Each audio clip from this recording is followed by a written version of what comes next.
మన దేహ నిర్మాణం అంతా చెప్తా. అంతే. ఆకాశ పంచకం అంతరేంద్రియములు. అంతరేంద్రియములు అంటే జ్ఞానము, మనసు, బుద్ధి, చిత్తము, అహంకారం.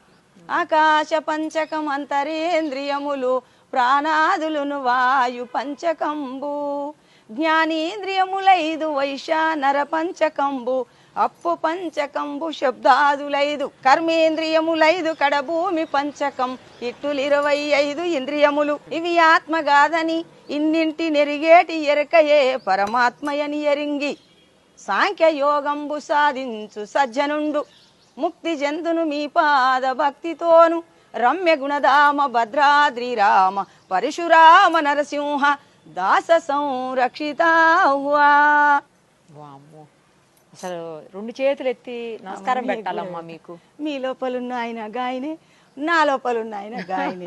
చరాచర ప్రపంచం అంతా నిండి నివిడీకృతమై ఉన్నటువంటి ముళ్ళుగుచ్చే సందు లేకుండా ఉన్నటువంటిది ప్రహ్లాదుడు. చిన్న బాబు చిన్నప్పుడు చెప్పిండు, ఆయన ఈయనలో ఉన్నాడా రని అని అడిగిండు తండ్రి. అయ్యా తండ్రి గారు, ఇందుగలడు అందు లేదని సందేహము వలదు నాయన. సర్వోపగతుండు చక్రి ఎందెందు వెతికినా అందందే గలడు తండ్రి అని చెప్పి ఆ మహావాక్యం ఆనాడే ఇచ్చిండు. త్రేతాయుగం, కృతాయుగం, ద్వాపారం, కలియుగం. అమ్మ త్రేతాయుగంలో చెప్పినటువంటి ప్రహ్లాదుడు చెప్పిన మాట మనది కాదు తల్లి. మనదనుకునేది భ్రమ. నాది నాది నాది అనుకుంటా నీవు వీల్చుకునే గాలే నీది కాదు, నీవు నడిచే భూమే నీది కాదు, నీ శబ్దమే నీది కాదు, నీ స్పర్శనే నీది కాదు, నీ రూపమే నీది కాదు. నీ యొక్క లాలాజలం మింగకుంటే బతుకుతామా? ఒక్క క్షణం మింగకుంటే శవమైతుంది, ఊపిరాడకుంటే శవమైతుంది. శ్వాస తీసుకోకుంటే నీ లాలాజలం జలభూతము నీదా తల్లి, నాదా, ప్రపంచందా? ఎవ్వరిది కాదు. వాసన పృథ్వీభూతం, మరి దుర్వాసన సువాసన ఇది ఎరుగుతుంది ముక్కు, అది మనది కాదు. పంచభూత ఆవరణ మన వస్తువు అనేది ఏమీ లేదు చూడమ్మా. వట్టిదే జన్మమెత్తడం, కర్మ చేయడం, గతించడం, మళ్ళీ ఎత్తడం, గతించడం, మళ్ళీ ఎత్తడం. 84 లక్షల జీవోపాధులు యందు పుట్టి గిట్టి ఉన్నామమ్మా. ఇది క్రిమికీటకాదులు, జంతుజాలము, పశుపక్షాదులు, నదులు, వనాలు, నానా మృగాలు, విహిత కర్మములు, వేద శాస్త్రములు ఎత్తిన తర్వాత కడసారి ఎన్ని జన్మల పుణ్యమో ఈ మానవ జన్మ వచ్చింది. కోటి జన్మములెత్తి నరగర్భమందున వాటముగా పుట్టి. కోటి జన్మములెత్తి నాయనా ఇక చాలు జన్మని తల్లి గర్భంలో ఓ పక్క మలము సంచి, ఓ పక్క మూత్రము సంచి, ఓ పక్క రక్తము, ఓ పక్క మాంసం, నీళ్లు తల్లి గర్భంలో నిండి ఉన్నాయి. ఇంకేమన్నా ఉందా అమ్మా? మనం ఇప్పుడు దీనికి ఏమో చేసుకుంటాం, అత్తరు, పౌడరు, సబ్బు, బిబ్బు అన్ని పెట్టుకుంటాం. ఏముంది తల్లి? తల్లి గర్భంలోది గుర్తు చేసుకుంటే ఈ జన్మ ఇక చాలు అనిపిస్తుంది.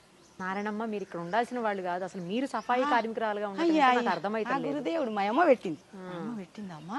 బతకలేవు బిడ్డ, నీ భర్త చనిపోయిండు చిన్న వయసులో, నీ పిల్లలు భర్తలేరా అమ్మా? లేడమ్మా. అయితే చిన్న వయసులో బిడ్డ నువ్వు బతకలేవని మా అమ్మ పని అమ్మ ఇది. మా అమ్మ నేను కలిసి 3 సంవత్సరాలు చేసిన. ఈ కాలనీలో ఇండ్లు లేవు, ఈ బస్ ఇవన్నీ లేవు. ఒక్క ఇల్లున్నది అరంజ్యోతి అమ్మది, ఈ ఒక్క ఇల్లున్నది.